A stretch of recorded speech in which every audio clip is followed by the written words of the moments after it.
విశాఖ జిల్లా గాజువాక మండలం ఈ రోజు 79వ వార్డు గాజువాక పరిధి అగ్రంపూడిలో స్థానిక కార్పొరేటర్ శ్రీ రౌతు శ్రీనివాస్ ఆధ్వర్యంలో సుపరిపాలనలో తొలి అడుగు కార్యక్రమాన్ని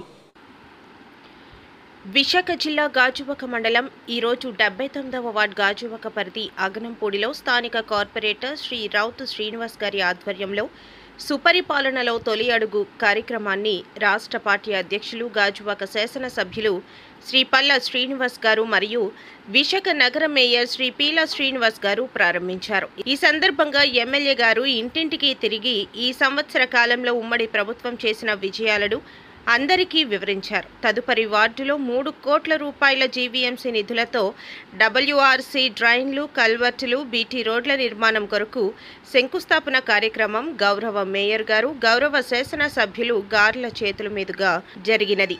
ఈ కార్యక్రమంలో corporator Shri Bonda Jagan, Illapu Prasad, Gajuwaka incharge Prasadula Srinivas, ward అధ్యక్షులు కరణం జగదీష్, సీనియర్ నాయకులు Karna Satyarao, cluster unit booth కన్వీనర్లు, వార్డు మహిళా అధ్యక్షురాలు గల్లా హనిత, మాజీ అధ్యక్షురాలు గొల్లవిల్లి భవానీ, బీసీ అధ్యక్షులు సింగిడి సింహాచలం, కర్రి దేశీంద్ర, పల్లెల నాగేశ్వరరావు, కోసూరి తాతారావు, ఉమ్మడి పార్టీ నాయకులు, కార్యకర్తలు, అధిక సంఖ్యలో మహిళలు, జీవీఎంసీ సిబ్బంది పాల్గొన్నారు.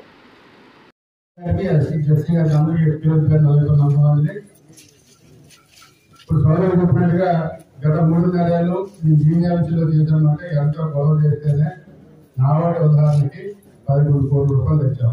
ఎంతో గొడవ చేస్తే అన్నీ గెలిచిన వెంటనే నా వాటికి 16 కోట్ల రూపాయలు ఇవ్వడం జరిగింది. అంటే చరిత్ర. ఎందుకంటే పేదలు మీరు ఎలక్షన్ స్థాపన చేశారో అలాంటిది 10 కోట్ల రూపాయలు నిర్వహించిన కాలనీలో వేల ఎకరాల సేవలు చేసిన కాలనీలకి సరైన సదుపాయం లేవని చెప్పేసి గత గవర్నమెంట్ నేను ప్రత్యేక ట్రాన్స్పోర్ట్ ఇస్తే అన్నీ ఒక్కరోజు మీట్ చేసి కమిషనర్ గారు తీసుకొచ్చి ఇవాళ స్టీల్ ప్లాంట్ కోసం వేల ఎకరాలు తయారు చేసిన గ్రామాలకు ధన్యం జరుగుతుందని చెప్పేసి 10 కోట్ల రూపాయలు ఒకేసారి పెట్టడం.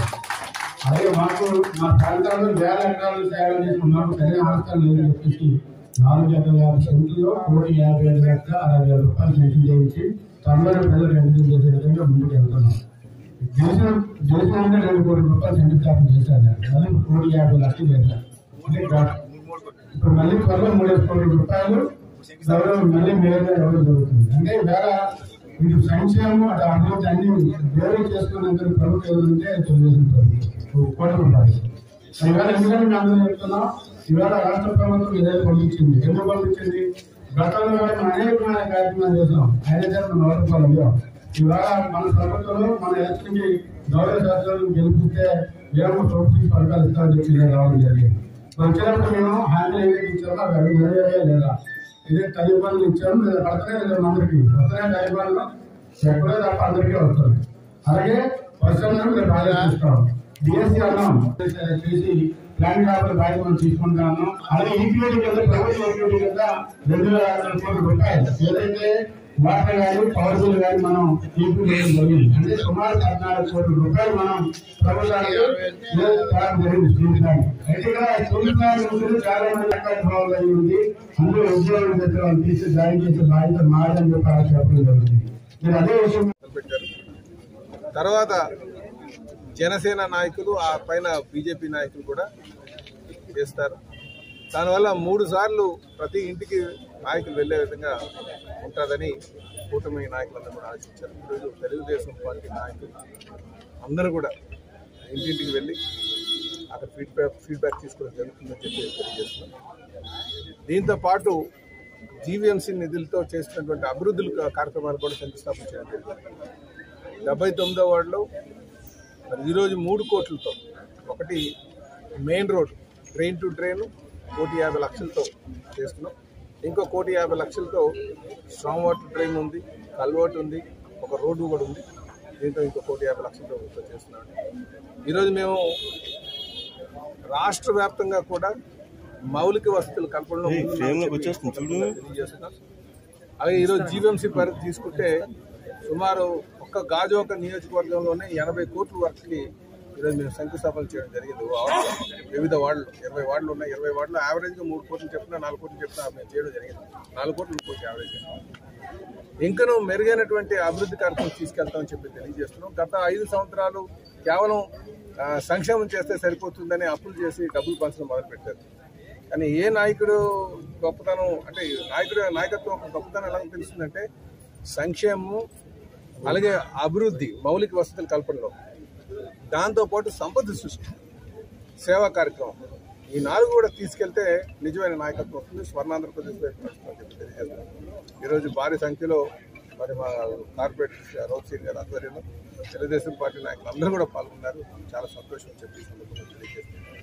మరొకమారు ఈ అభివృద్ధి కార్యక్రమాన్ని ఇంకా ముందుకు తీసుకెళ్తాం. స్వర్ణాంధ్రప్రదేశ్ నిర్మాణం వైపు మేము నడుస్తామని చెప్పి తెలియజేస్తాం. సార్, టోల్ గేట్కి సంబంధించి ఒక ఆందోళన మళ్ళీ పనులు స్టార్ట్ అవుతుంది.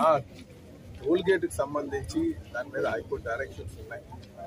అలాగే ఇక్కడ ప్రజలందరూ కూడా పడుతున్నటువంటి ఇబ్బంది నాయకత్వంలో మోడీ గారి ఆశీస్సులతో ఈవేళ జరుగుతున్న అభివృద్ధి పక్క పార్టీ వాళ్ళు చెప్పుకోలేక మాట్లాడే విధానాలు మీరు చూస్తున్నారు. మేము కూడా దాన్ని ఖండిస్తున్నాం.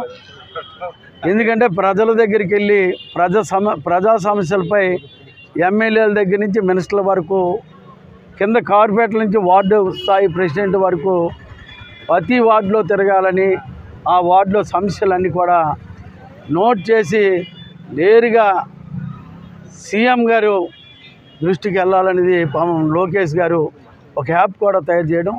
దీంట్లో భాగంగా అందరం పనిచేస్తున్నాం. ఈ పని చేస్తుంటే వైఎస్ఆర్ పార్టీ నాయకులు చేస్తున్న విధానం కానీ, వాళ్ళు మాట్లాడుతున్న విధానం కానీ స్పందన లేని పరిస్థితి. ఎందుకంటే జగన్మోహన్ రెడ్డి గారు ఇప్పటికే ఆయన సీఎంగా ఉన్నప్పుడు ప్రజల దగ్గరికి వెళ్ళకపోయాడండి. అటు ఇటు తర్పాలు కట్టాడు. ప్రెస్ వాళ్ళు కూడా పక్కకు రానిలేదు. చంద్రబాబు నాయుడు గారు అలా కాదు. ఒక దళిత కుటుంబం ఇంటికి వెళ్ళి డైరెక్ట్గా నేరుగా ఒక్కడు లోనకి రూమ్లోకి వెళ్ళి ఆయన సమస్య తెలుసుకొని ఆయన కారు ఎక్కించి ఇంటికి తీసుకెళ్ళిన మహానాయకుడు మా నాయకుడు చంద్రబాబు నాయుడు. అటువంటి పాలన చంద్రబాబు. ఆంధ్రరాష్ట్ర తెలుగుదేశం పార్టీ అధ్యక్షులు మన రాజాస్ ముద్దుబిడ్డ పల్లా శ్రీనివాస్ గారు, అలాగే గౌరవ మన గ్రేటర్ విశాఖ ప్రథమ పౌరులు పీలా శ్రీనివాస్ గారు, మన నగర మేయర్ గారు ఇద్దరు కలిసి మన 79 వార్డులో సుమారు 3 కోట్లతో మరి అభివృద్ధి కార్యక్రమాలకు ఈరోజు శంకుస్థాపన చేయడం జరిగింది. అలాగే ఈరోజు సుపరిపాలనలో తిరిగి అనే కార్యక్రమాన్ని మన వార్డులో ఆయన ఇద్దరు కలిసి ప్రారంభించడం జరిగింది. అలాగే నా వార్డులో మరి ముందు కూడా మంచి కార్యక్రమాలు చేసి 98 వార్డులో కూడా నెంబర్ 1 వార్డు కింద మేము తీసుకురావాలని దానికి పూర్తి సహాయ సహకారాలు మీ శాసనసభ్యులు అవని, అటు మేయర్ గారు అవని, అందరూ కూడా వార్డు ప్రజలు అందరూ కల్పించాలని కోరుకుంటూ చక్కనే